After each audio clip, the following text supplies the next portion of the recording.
Alors, nous sommes avec M. Ousmane Sanko, président du parti PASTEF. Alors, vous venez d'avoir un entretien avec le chef de l'État.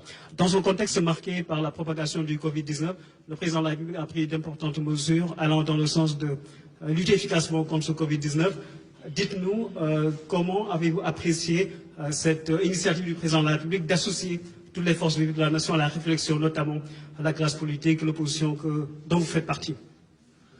Oui, nous sommes venus répondre à cette invitation parce que nous considérons que les moments que nous vivons sont particulièrement graves et qu'ils doivent appeler de chacun de nous au sens de la responsabilité et surtout du dépassement par rapport aux convictions que chacun d'entre nous peut avoir. L'État a la prérogative et la priorité de la gestion de cette crise. Mais c'est une crise qui interpelle tous les Sénégalais, tous les citoyens. Ce n'est pas une crise qui interpelle seulement l'État et les plus autorités qui sont à sa tête, notamment le président Macky Sall, mais c'est une crise qui interpelle tous les citoyens sénégalais. Et donc, nous avons considéré, nous n'avons pas attendu cette audience pour donner notre point de vue et apprécier toutes les mesures qui avaient été prises jusque-là. Et je considérais que c'est des mesures qui allaient dans le bon sens. C'était les mesures qu'il fallait prendre. Alors, notre seule présence ici suffit à démontrer que l'heure est grave, je crois. Et c'est pourquoi nous continuerons à lancer un appel aux Sénégalais à rester vigilants et concentrés et surtout à suivre strictement les consignes qui ont été données. Strictement parce que c'est des consignes qui sont données pour leur bien. Il s'agit de sauver des vies.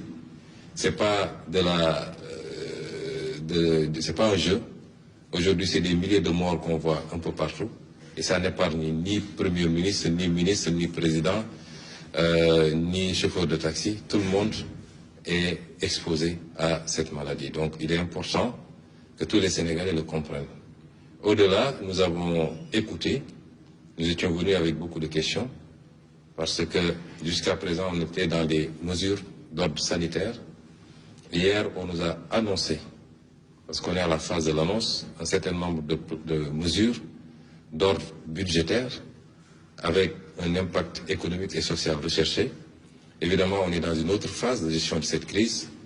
Il était bon que sur pas mal de questions, avant d'avoir à prendre une position, nous puissions interpeller, puisque le plan n'est pas encore présenté aux Sénégalais, c'est les annonces simplement.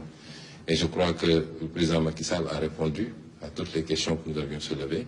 Nous allons avoir plus de bonnes notes et nous allons pouvoir fonder notre avis à partir de ces réponses, en attendant que les ministres chargés de l'application de ces décisions nous produisent les plans détaillés. Déjà, que pensez-vous des mesures qui ont été prises par le chef de l'État à l'occasion de son adresse à la nation? Oui, c'est des mesures, pour le moment, j'ai dit qu'on est à l'état de l'annonce. Nous avions des questions que nous avions posées. La première, c'était la nature de l'état d'urgence. Est-ce qu'elle est générale ou est-ce qu'elle est d'ordre strictement sanitaire? Nous avons demandé au président de la République s'il envisageait d'aller au-delà en invoquant les dispositions de l'article 77 de la Constitution, parce que ça nous interpelle. Je ne vous dirai pas pourquoi maintenant. Nous avons considéré également qu'on n'a pas encore les détails sur qu'est-ce qui va alimenter ce fonds, 1000 milliards. Vous savez, aujourd'hui, nous n'avons pas de marche. La Banque centrale européenne a dégagé une enveloppe de 750 milliards d'euros. Le Fed aux États-Unis a dégagé une enveloppe de 500 milliards, mais la BCEAO ne peut pas dégager d'enveloppe parce que nous avons une contrainte liée à notre monnaie, simplement. Après, qu'est-ce qui reste? C'est de recourir au budget et reconnaître tous qu'il va falloir qu'on creuse le déficit. Il faut recourir au FMI, droits de tirage spéciaux. Peut-être on a 150 milliards à tirer là-bas, peut-être la Banque mondiale. Mais ensuite, il faut réorganiser notre budget. Mais nous voulons voir tous ces détails. Il faut de l'argent pour gagner une guerre. Il faut chercher cet argent. Nous avons été rassurés que l'argent, nous l'aurons. Après, où va cet argent? C'est aussi important. Il ne faut pas que cet argent soit dépensé simplement à acheter des 4x4 pour des soi-disant structures qui vont lutter contre le virus, ou bien que dans l'allocation de cet argent-là, ça profite à quelques lobbies et que ça n'aille pas vraiment à la gestion de la crise. Ça, c'est extrêmement important. Et c'est un plan détaillé qui nous permettra de voir. Déjà, j'ai dit carrément au président que je ne suis pas d'accord avec les mesures fiscales du moins. Les mesures d'annulation de dette fiscale, surtout quand c'est fait de manière généralisée, ne sont jamais de bonnes mesures. Vous ne pouvez pas mettre dans le même panier ceux qui ont carrément commis des crimes fiscaux, notamment collecter de la TVA et ne pas la reverser, ou collecter de l'impôt sur les salaires et ne pas reverser, avec ceux qui peut-être ont commis des erreurs de bonne foi, c'est des questions d'interprétation, etc., etc.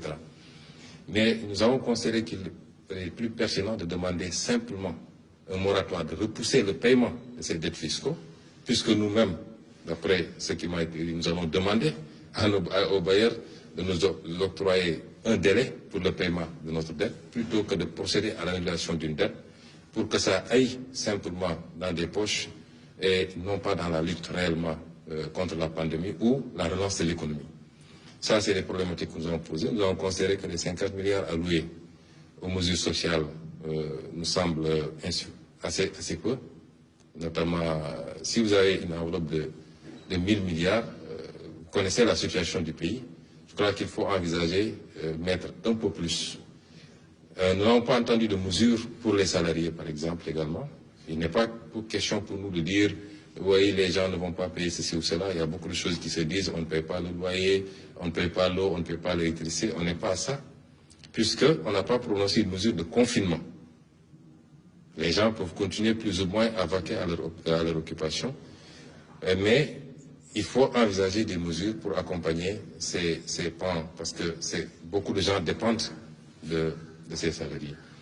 Et nous avons également abordé des préoccupations, toujours par rapport à l'utilisation de cette enveloppe et surtout au contrôle de cette enveloppe.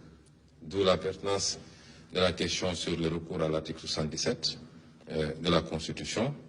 Nous considérons qu'il faut absolument, évidemment, nous sommes en crise, ça justifie cette solidarité et qu'on mobilise les fonds, mais en aucun cas, il ne faudrait qu'un seul franc destiné à ce combat se retrouve ailleurs que de droit.